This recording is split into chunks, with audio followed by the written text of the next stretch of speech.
The massive warship cut through space like a knife through water. Admiral Zexeth stood on the bridge, his 6 arms crossed behind his back as he watched the stars.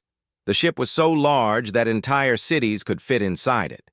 Around him, thousands of other ships moved in perfect formation. This was the Kethvar hegemony fleet, and they had never lost a war. Zexeth looked at the glowing screen in front of him. It showed a small blue planet spinning slowly in the darkness. The planet was called Earth by the creatures that lived there. Intelligence reports told him these beings called themselves humans. They were young, weak, and had barely left their home world. "Admiral," said his second in command, walking up to him on 4 legs. "The target analysis is complete." Zexeth nodded. "Tell me what we face." "The humans are primitive, sir. They still burn chemicals to fly in space. Their fastest ships take months to reach their own moon. They have nuclear weapons, but nothing that could harm our shields. They fight each other constantly over resources and land." The Admiral smiled, showing rows of sharp teeth. This would be easy. In 3,000 years, the hegemony had conquered 847 star systems. They had destroyed entire civilizations that were far more advanced than these humans. Some had energy weapons, some had space fleets, some had planetary shields. None of it had mattered. The hegemony's method was simple and always worked. First, they sent a message demanding surrender. No species ever accepted. Then they sent in the planet crackers. These massive weapons could split a world in half like breaking an egg. After that, they took what they wanted and moved on to the next target. "How many ships do the humans have?" Zexeth asked. "Perhaps a few hundred small vessels, Admiral. Most cannot leave their planet's atmosphere. They pose no threat to us." Zexeth walked to the main display. It showed the human solar system in detail. Earth was the 3rd planet from their star. It had 1 moon and was covered in water and green land. Scans showed billions of humans living on its surface. "They have a large population," the Admiral noted. "Yes, sir, but they are divided. Our spies report they have over 200 separate nations. They cannot agree on anything. Many are at war with each other right now." This was perfect. Divided enemies were weak enemies. When the hegemony arrived, the humans would waste time arguing about what to do. Some would want to fight, others would want to surrender. While they fought among themselves, the fleet would position for attack. Zexeth had seen it happen so many times before. The pattern never changed. First came fear when the aliens appeared. Then came desperate attempts to communicate. Then came the realization that the newcomers wanted everything and offered nothing. Finally came the hopeless last stand that always ended the same way.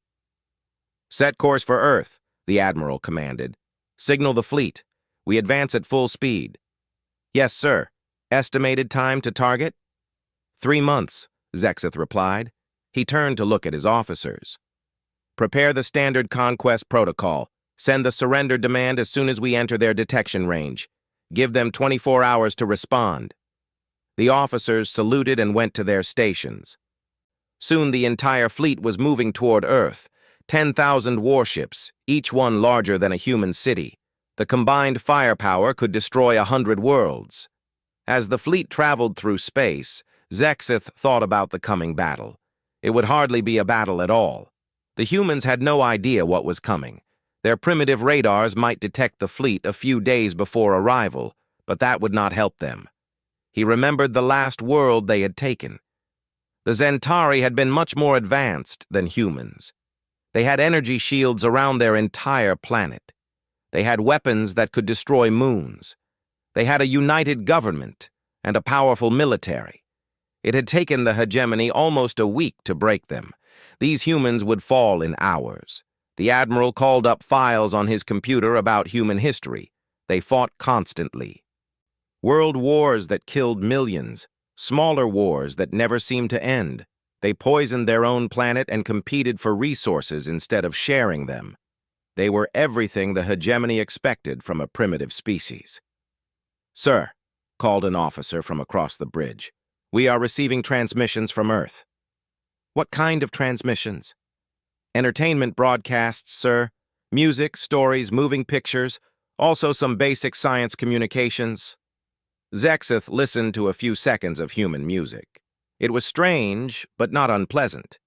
He watched a few moments of their moving pictures. They seemed to enjoy stories about heroes and adventures. Many of their tales involved fighting against impossible odds. Interesting, he said.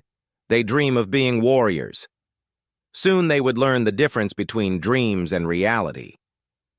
The hegemony had crushed countless species that thought themselves brave. The humans would be no different. The fleet continued its journey through the dark void. Behind them lay hundreds of conquered worlds. Ahead lay Earth, unsuspecting and unprepared. Admiral Zexith returned to his quarters to plan the attack. By his calculations, the war would be over before it truly began. He could not have been more wrong. Dr. Sarah Chen rubbed her tired eyes and looked at the computer screen again. The numbers had to be wrong. She had been working at the Advanced Radio Telescope Array for 15 years, and she had never seen readings like this. "Run the calculation one more time," she told her assistant. "I already ran it 12 times, Dr. Chen. The result is always the same." Sarah stared at the data. Something massive was moving through space toward Earth. Not one object, but thousands of them. They were still very far away, but the gravitational effects were impossible to miss. Whatever was coming toward Earth was bigger than anything humans had ever imagined. "Call the director," Sarah said quietly. "Call him right now." 3 hours later, Sarah sat in a room full of the world's top scientists. Representatives from every major space agency were there, along with military officials from dozens of countries. The room was silent as she explained what her instruments had detected. "The objects are still 3 months away at their current speed," she said, "but they are definitely artificial. Natural objects don't move in such perfect formations." General Martinez from the United States military leaned forward. "How big are we talking about?" "The largest objects appear to be roughly the size of Manhattan. There are thousands of smaller ones around them. The entire formation stretches across millions of kilometers." The room erupted in worried voices. Scientists demanded more data. Military officers asked about weapons. Politicians wanted to know if this information could be kept secret. Dr. Yuki Tanaka from Japan's space program raised her hand for silence. "Has there been any attempt at communication?" "We've been broadcasting on every frequency we can think of," Sarah replied. "No response so far." For 2 weeks, every radio telescope on Earth pointed toward the approaching fleet. Humanity sent messages in mathematics, music, and pictures. They broadcast greetings in every human language. The response was always silence. Then everything changed. The message came on a Tuesday morning. It was broadcast directly to Earth's most powerful radio stations. The signal was so strong that regular radios around the world picked it up clearly. The voice spoke in broken English, then repeated the same words in Chinese, Spanish, Arabic, and dozens of other languages. The message was simple and terrifying. "People of Earth, you will surrender. Remove all weapons. Prepare for occupation. You have 1 day." President Williams sat in the emergency meeting with world leaders connected by video link. The faces on the screen showed the same expression of fear and anger that he felt. "They're giving us 24 hours, said the Prime Minister of Britain. "That's not enough time to evacuate cities, let alone prepare any kind of defense." "What defense?" asked the President of Brazil. "Our best weapons are nuclear missiles. How do we fight something that traveled between stars?" President Williams looked around the room at his advisors. "General, what are our options?" General Brooks shook his head. "Sir, if they can cross interstellar space, their technology is centuries ahead of ours. Our nuclear weapons might not even scratch their ships." "So we surrender?" asked the President of France through the video link. "No," said Williams firmly. We've never surrendered to anyone. We're not starting now. Around the world, something amazing began to happen. Countries that had been enemies for decades suddenly started cooperating. Scientists shared research freely across all borders. Military forces began coordinating as if they were one giant army. In underground bunkers, teams of engineers worked on impossible projects. Some tried to upgrade nuclear weapons. Others worked on new types of explosives. Computer experts attempted to break into the alien communications. Dr. Chen found herself leading a global network of radio telescopes. She worked 18 hours a day, trying to learn everything possible about the approaching fleet. Her team intercepted fragments of alien communications, but the language was completely unknown. "They're talking to each other," she told the emergency committee, "but we can't understand any of it." "Keep trying," President Williams said. "Any information might help." 3 days after the surrender deadline passed, the alien fleet became visible to powerful telescopes. The images showed ships that looked like floating cities. Some were shaped like triangles. Others looked like enormous spheres. All of them were moving steadily toward Earth. Panic spread through some cities, but most people stayed calm. Governments had decided to tell the truth about what was coming. Surprisingly, very few people ran away. Instead, they volunteered to help. Factories that had made cars began producing missile parts. Video game designers helped military planners think of new strategies. Children sent drawings of Earth to the radio telescopes, hoping the aliens would see how beautiful the planet was. Dr. Chen worked through another sleepless night when her computer made an unusual sound. She looked at the screen and gasped. Her equipment had intercepted something new. It was not a message to Earth. It was a communication between the alien ships, and somehow her computer was translating parts of it. The message was short but terrifying. "Earth biological survey complete. Recommend immediate termination. These organisms show unprecedented adaptability and aggression.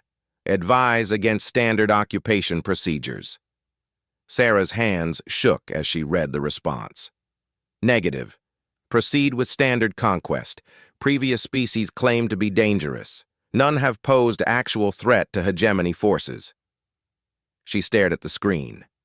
Previous species. The aliens had done this before. Earth was not their first target. They had destroyed other civilizations. But buried in the data, Sarah found something else. The alien communications contained references to other worlds, other star systems. Some of the locations were clearly marked with coordinates. For the first time since this nightmare began, Sarah smiled. The aliens had made a mistake. They had told humanity where to find their previous victims, and some of those previous victims might still be alive. Sarah Chen ran through the halls of the Emergency Command Center with a folder of papers in her hands. She had not slept for 36 hours, but her mind was clearer than it had ever been. The discovery she had made would change everything. She burst into the main conference room where world leaders were meeting by video link. President Williams looked up from a map covered in defensive positions. "Dr. Chen, what is it?" "Mr. President, we're thinking about this all wrong," Sarah said, breathing hard. "We don't need to just defend Earth. We can fight back." General Brooks frowned. "Doctor, we've been through this. Their technology is far beyond ours."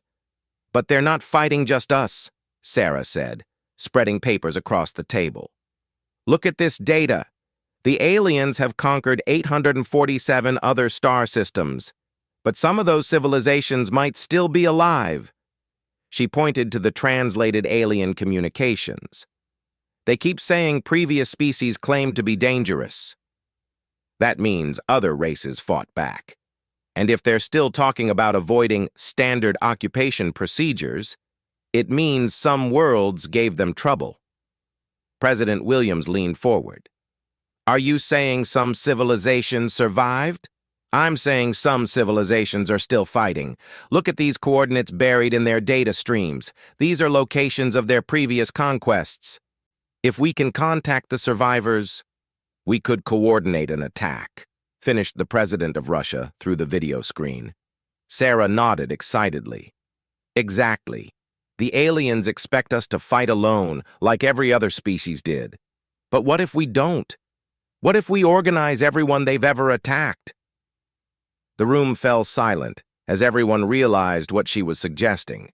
It was impossible, insane, and completely unprecedented. It was also their only real chance. How do we contact civilizations that are light years away? Asked the Prime Minister of Japan. Dr. Chen smiled. We use their own network. I've been analyzing their communication system. They have some kind of instant messaging technology that works across any distance. If we can figure out how to access it.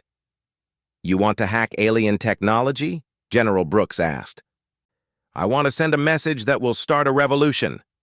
For the next week, the best computer experts on Earth worked alongside Sarah's team. They studied every fragment of alien communication they could intercept. Slowly, they began to understand how the technology worked. The breakthrough came from an unexpected source. A 12-year-old girl in Mumbai who was helping translate alien number systems noticed a pattern that the adults had missed. The alien communication system used mathematical principles that human computers could copy. It's like learning to use someone else's telephone, explained Dr. Patel, the girl's mathematics teacher. Once you understand how the system works, you can dial any number. Sarah's team built a device that could send messages through the alien network.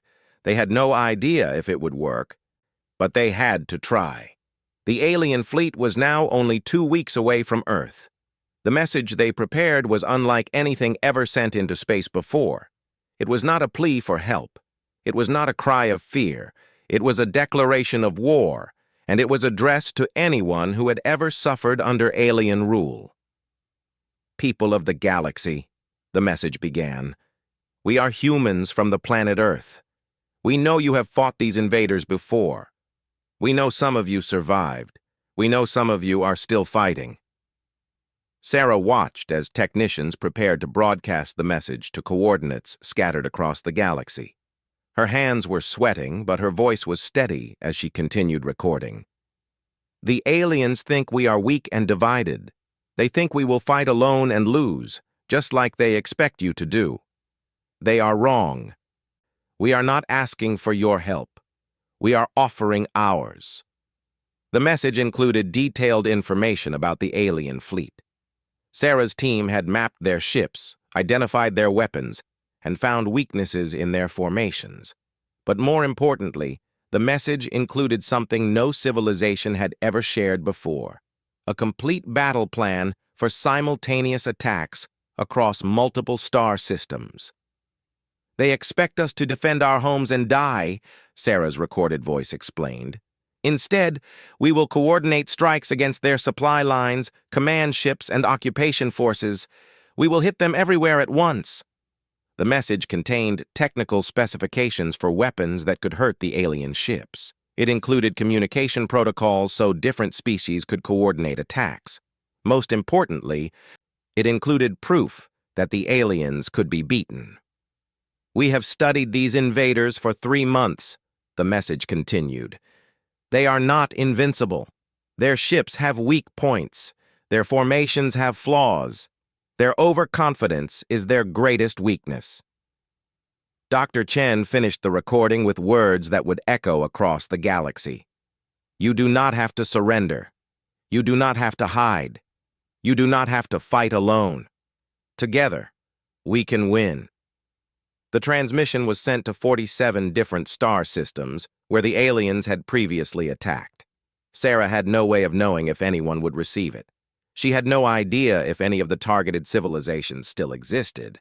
3 days later, the first response arrived. It came from a planet called Velnar Prime, which had been marked as sterilized in the alien records. The message was short but clear. We received your transmission. We are still here. We are ready to fight. More responses followed quickly. From the Theclan asteroid bases, from hidden colonies on dead worlds, from rebel ships hiding in space, Civilizations that the aliens thought they had destroyed were not only alive, but had been waiting for exactly this moment. Sarah sat in the communications center as messages poured in from across the galaxy. Species that had never heard of Earth were volunteering to join the fight. Ancient enemies were agreeing to work together. The revolution was beginning. Admiral Zexith would soon discover that Earth was not just another world to conquer. It was the spark that would ignite a galaxy-wide rebellion against everything the hegemony represented. The hunted were about to become the hunters. Commander Kells crouched in the ruins of what had once been Velnar Prime's greatest city. For 30 years, he and his people had hidden in underground tunnels while alien occupation forces controlled the surface. They had survived, but barely. They had given up hope of ever seeing their world free again. Then the message from Earth arrived. "Are you certain about this?" asked his second-in-command, a scarred woman named Nira. "These humans might be walking into the same trap we did." Kells studied the battle plans that had come with the human transmission. The information was incredibly detailed. These Earth people had learned more about the hegemony in 3 months than his civilization had discovered in decades of fighting. "Look at these tactical analyses," he said, pointing to his portable computer. "They've identified 17 different weaknesses in the occupation ships. They know exactly when the guard shifts change. They even know which commanders are stationed where." Nira leaned closer. How could they possibly know all this? Because they didn't just prepare to defend themselves, Kells realized. They prepared to liberate everyone. The human message had included more than battle plans. It contained detailed instructions for building communication networks that the aliens couldn't monitor. It explained how to coordinate attacks across vast distances. Most importantly, it gave them something they had lost long ago: hope. Thousands of light years away, Captain Threx floated in his asteroid base near the ruins of Theclin 7. His people had been fighting a guerrilla war against the aliens for 50 years. They had won small victories, but never enough to matter. The human transmission changed everything. "They want us to attack the main supply depot in the Antares sector," Threx told his crew, "simultaneously with strikes on 12 other targets." His weapons officer shook her head. "Captain, that depot has 3,000 guard ships. We have 40 fighters." "We won't be alone," Threx replied, showing her the coordination plans. 17 other rebel groups will be hitting different targets at exactly the same moment. The humans have calculated that the aliens won't be able to respond to everything at once. The beauty of the human strategy was its simplicity. The hegemony was powerful, but spread thin across hundreds of star systems. They had never faced coordinated resistance before. Each conquered civilization had fought alone and been crushed separately. The humans proposed something revolutionary, a unified command structure that could coordinate thousands of rebel groups across the entire galaxy. Every attack would serve a larger purpose. Every victory would weaken the aliens everywhere. On Earth, Dr. Chen had barely slept since the responses started arriving. Her communications center had become the coordination hub for the largest military operation in galactic history. Species that had never met were working together as if they were old allies. "Status report," she called out to her team. "Velnar resistance confirms they're in position," replied Lieutenant Morrison. "Theclin raiders are approaching their target. The Zorak Underground reports they've infiltrated the command center on Kepler 442. Sarah looked at the galaxy map on the main screen. Red dots showed alien strongholds. Blue dots showed rebel positions. Green lines connected them, showing the coordinated attacks that would begin in less than 6 hours. "Any word from the fleet heading toward Earth?" she asked. "Admiral Zexith's formation is maintaining course," reported her communications officer. "They'll arrive in 18 hours. No indication they know what's coming." The plan was elegant in its audacity. While the alien fleet focused on conquering Earth, rebel forces would strike at the heart of the hegemony's power. Supply depots would be destroyed. Command centers would be captured. Occupation forces would be cut off from reinforcement. But the real weapon was not military. It was psychological. For 3,000 years, the hegemony had maintained control through fear. Every species they conquered was left isolated and hopeless. Rebellion seemed impossible because no one believed they could win against such overwhelming power. The human message had shattered that illusion. Suddenly, civilizations that thought they were alone discovered that others had survived. Species that had hidden in shame realized they were part of a vast community of resistance fighters. "Ma'am," called out Sergeant Chen from the analysis station, "we're intercepting increased alien communications. They're definitely worried about something." Sarah walked over to listen to the translated transmissions. The alien commanders were reporting strange activity across their empire. Supply convoys were disappearing. Communication arrays were going offline. Patrol ships were finding empty bases where garrison forces should have been. "They know something is happening," Sarah said, "but they don't understand what." The aliens had never faced an organized rebellion. They were used to fighting primitive civilizations one at a time. The idea that dozens of species could coordinate across thousands of light years was beyond their experience. Admiral Zexith received the reports while his fleet was still approaching Earth. He read about missing supply ships and communication failures with growing concern. The pattern made no sense. Why would multiple systems experience problems at exactly the same time? "Sir," said his communications officer, "we're also detecting unusual signals from the ruins of previously conquered worlds. The transmissions are encrypted, but the volume suggests significant activity." Zexith frowned. The conquered worlds were supposed to be pacified. Any remaining inhabitants should be hiding in caves, not sending coordinated messages across space. "Could the humans somehow be responsible?" asked his second-in-command. "Impossible," Zexith replied automatically. Then he paused. The timing was suspicious. The problems had started shortly after they had sent their surrender demand to Earth. "Pull up the intelligence files on human capabilities," he ordered. As he read the reports, a cold feeling spread through his body. The humans were more technologically advanced than first estimated. They had been monitoring alien communications for months. They had somehow learned to understand the hegemony's language. "Admiral," called the sensor operator urgently, "we're receiving a transmission from Earth." "Put it on the main screen." The face that appeared was clearly human, a female with dark hair and tired eyes. She spoke in perfect hegemony standard, which should have been impossible. "Admiral Zexith," the human said, "my name is Dr. Sarah Chen. I represent the people of Earth and our allies across the galaxy. Your empire ends today." Zexith stared at the screen. "What allies? You are a primitive species fighting alone." The human smiled. "You should check your communication networks, Admiral. I think you'll find we're not as alone as you thought." The transmission ended. Zexith turned to his communications officer. "Report."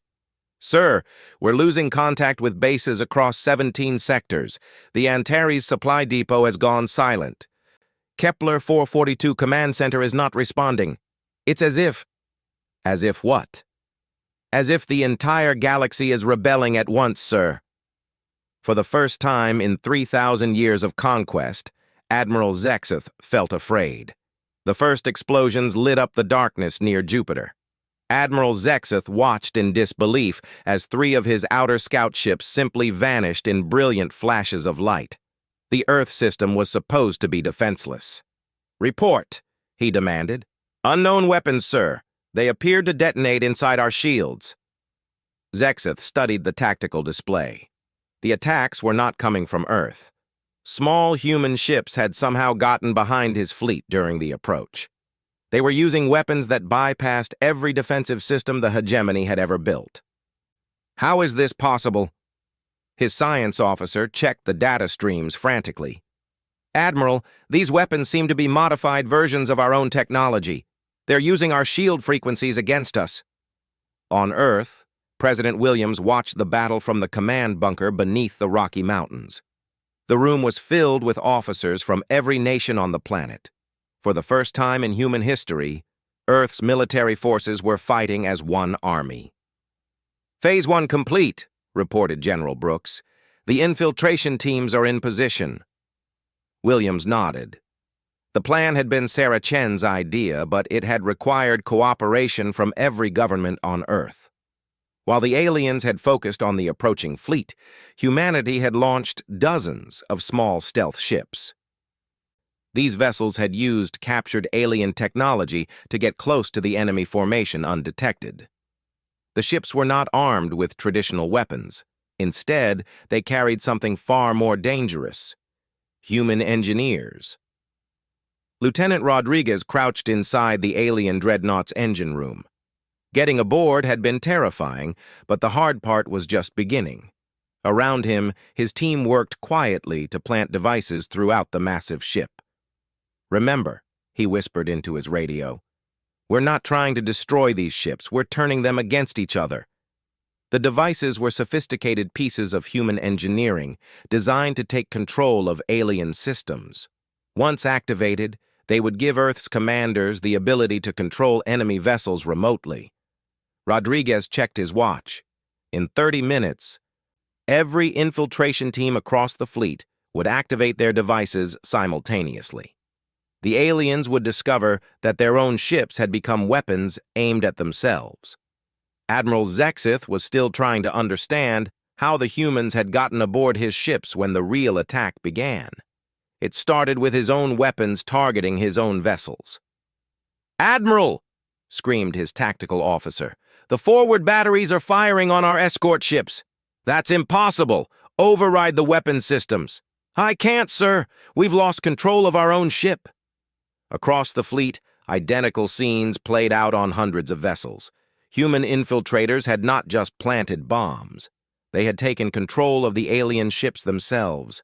The mighty hegemony fleet was now firing on itself while human technicians guided every shot. But the real battle was not happening near Earth.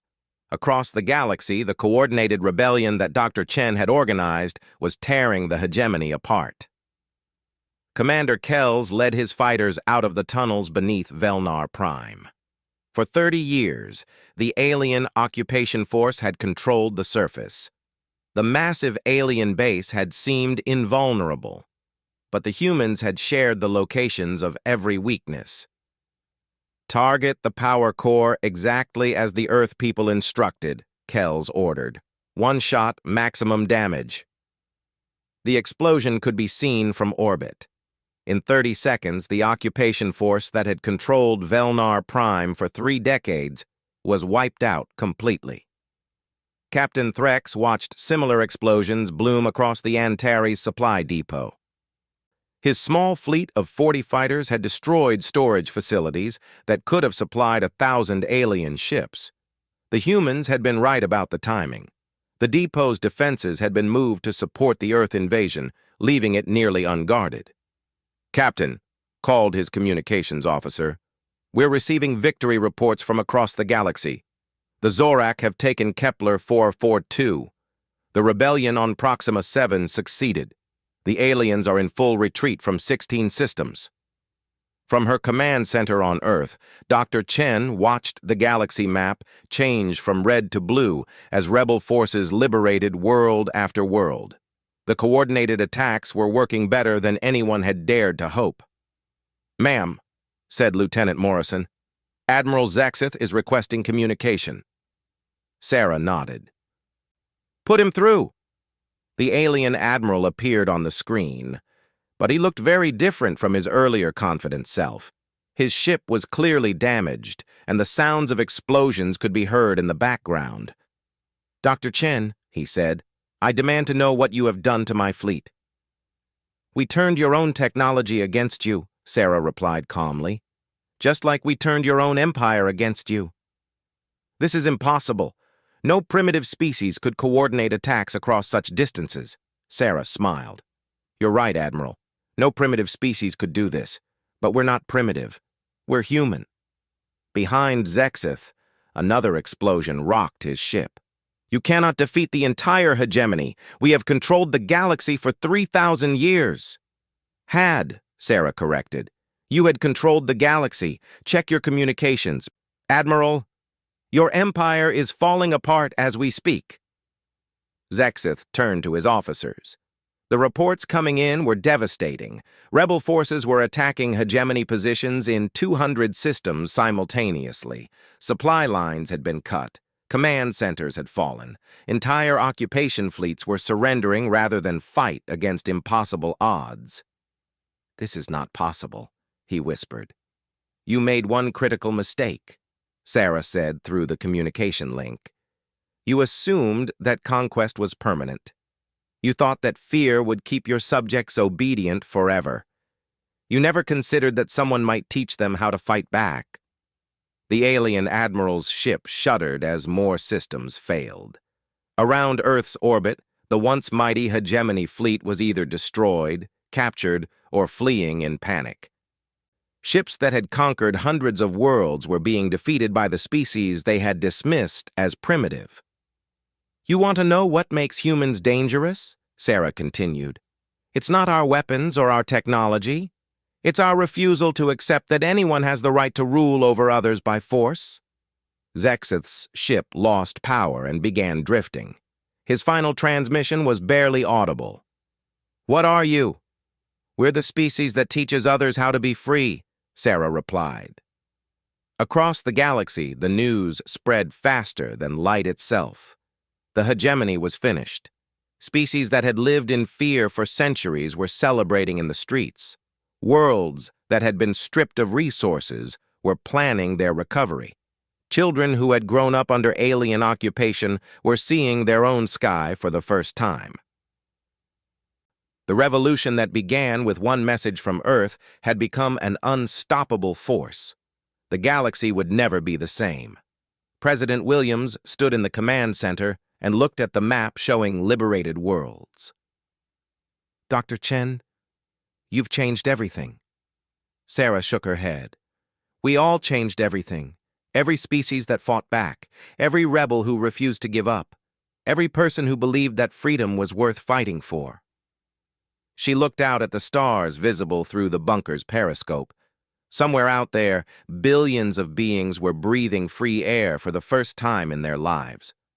Besides, she added with a tired smile, I had a feeling that if we could teach the galaxy how to fight together, no force in the universe could stand against us. The galaxy had trembled, but not from fear. It had trembled with the footsteps of the free.